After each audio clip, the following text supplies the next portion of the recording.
বলে আর আমরা বলছি না, কাছে আসারই তো গল্প।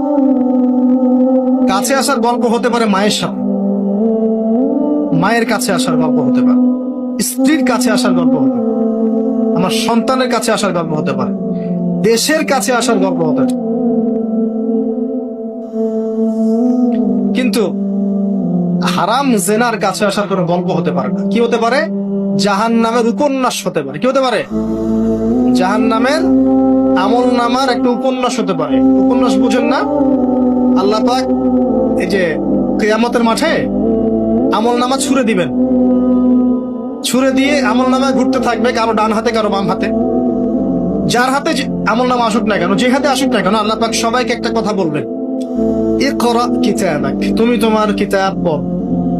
কাফা বিনাফসিকা আল-ইয়াওমা আলাইকা হাসিব, আজকে তুমি তোমার হিসাব নেওয়ার জন্য যথেষ্ট। আমরা সবাই একটা করে উপন্যাস লিখছি, আমরা সবাই একটা করে উপন্যাস লিখছি আমলনামা আমাদের কাজের মধ্য দিয়ে। আর এর চেয়ে ভয়ঙ্কর বিষয়টা হচ্ছে, এই উপন্যাসটা আপনাকে পড়তে বলা হবে সবার সামনে। আমার কথা বলে বোঝা যায় না?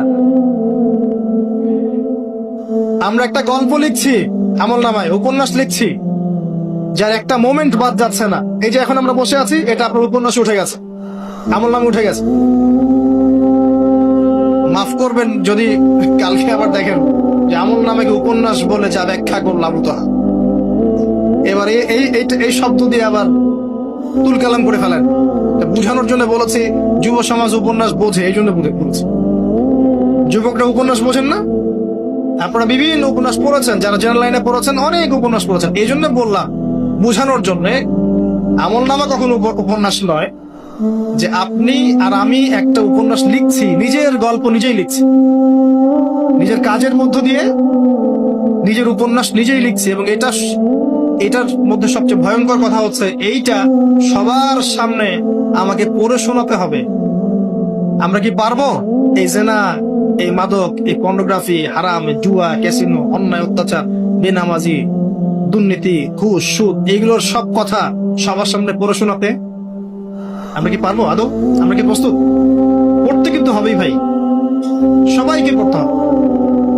আলেম, জালেম, কাফের, মুশরিক, মুনাফিক সবাইকে পড়তে হবে।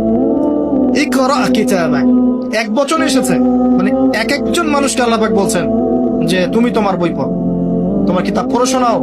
কাফা বিনাফসিকা আল-ইয়াওমা আলাইকা হাসিবা, আজকে তুমি তোমার হিসাব নেওয়ার জন্য যথেষ্ট। আল্লাহ পাক আমাদেরকে কথার গভীরতা বোঝার তৌফিক দান।